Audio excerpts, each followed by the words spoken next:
Hello, leadership development students. I hope your first week was a success.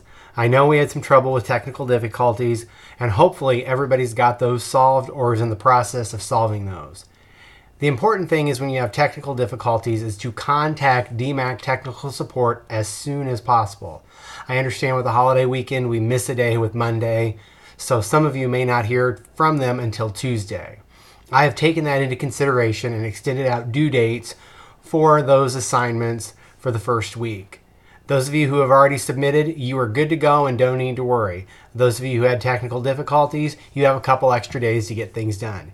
In the events you continue to have problems, please let me know and I will see what I can do to help.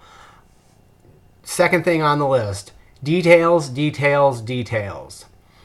I've been grading your assignments over the past week. Looks pretty good so far. Lots of variety, lots of great examples. However, there's a lot of general statements and things that beat around the bush as to what you're trying to get to, but there's no details behind it. Make sure you're giving me specific details in your answers. That will help tremendously and helps you better sell your point.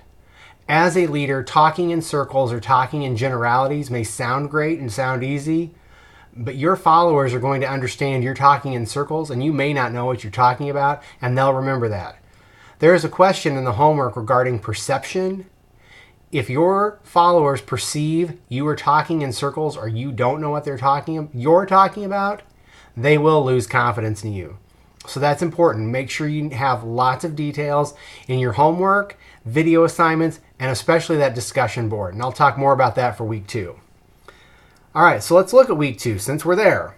First things first, change in the discussion board due date for your first post. Everything on that first post going forward will now be due on Wednesday night by 11:59 Central Standard Time. Of course, Central Standard Time is where I'm at here in Iowa. So for those of you who are in different time zones, make sure you take that into account. But again, that's your initial post needs to be done by 11:59 Central Standard Time. As far as the discussion board going forward, that's like our classroom discussion. Since we don't meet face-to-face or I don't use Zoom or any type of meeting software to bring you all into a room, that is your classroom discussion. So it needs to be hearty. It needs to be vigorous. You need to do more than just, hey, this sounds great, or I see what you're doing, or I like what you're doing, or that sounds like me. That's nice, but we want vigorous detail, more discussion, carry on the topic, get everybody involved. I will periodically check in, make comments here and there. I may not make comments on everything.